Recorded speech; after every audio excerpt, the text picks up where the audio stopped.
Что же случилось с орхидейкой Golden Apple? А вот что.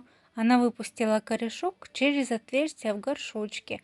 Это является недостатком таких горшков, потому что корни прорастают через эти дырочки, потом очень сложно извлекаются из горшков.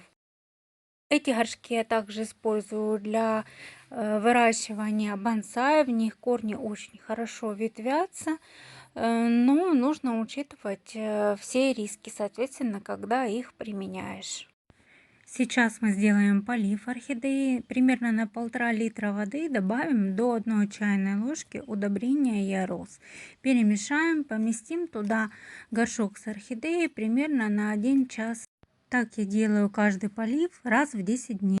Больше не надо, орхидея находится на наращивании корневой и листовой массы после обрезки и лечения.